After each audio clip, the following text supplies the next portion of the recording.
De nos jours, le lien entre le terrorisme et le trafic illicite de drogue devient de plus en plus évident selon les experts. En effet, plusieurs rapports de l'Office des Nations Unies contre la drogue et le crime ont révélé que le trafic de drogue constitue l'une des principales sources de financement du terrorisme.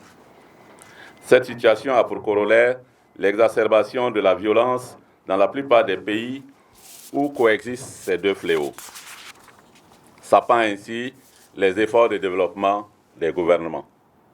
En ce jour, en ma qualité de président du CNLD, j'exprime ma solidarité au gouvernement qui ne ménage aucun effort pour lutter contre le terrorisme, l'abus et le trafic illicite des drogues. Ces fléaux affectent et endeuillent permanemment de nombreuses familles dans notre pays. Fort de ce constat, le Comité national de lutte contre la drogue a placé la commémoration de cette édition sous le thème « Assèchement des sources de financement du terrorisme. Quelle part contributive de la lutte contre la drogue ?» Ce thème est un appel à la réflexion afin d'identifier et de mettre en œuvre des actions visant à tarir les sources d'approvisionnement des groupes armés terroristes.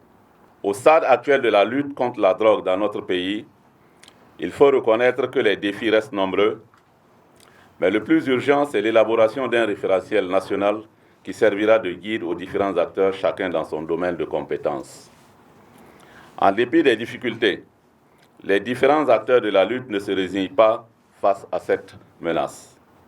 Ainsi, au cours de l'année 2021, de nombreux efforts consentis par les différents acteurs intervenant dans les domaines de la prévention, la répression, la prise en charge sanitaire et la réinsertion sociale ont permis d'engranger des résultats positifs et les données capitalisées au niveau du secrétariat permanent du CNLD sont certes illustratives des efforts réalisés, mais loin de refléter la réalité en raison des difficultés liées à la collecte des données.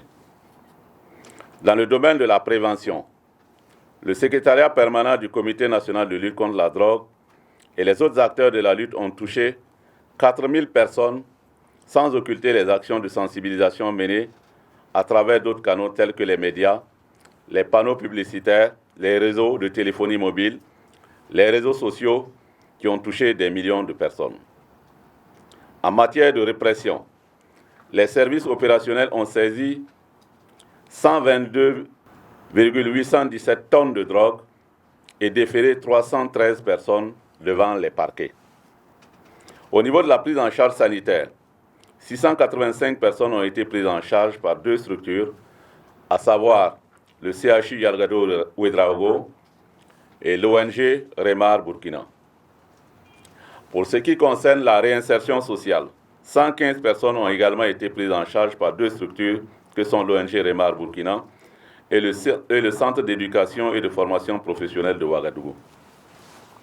C'est le lieu de saluer les efforts et d'encourager les différents acteurs à poursuivre dans la même dynamique afin de réduire considérablement les effets de l'abus et du trafic illicite de drogue dans notre pays.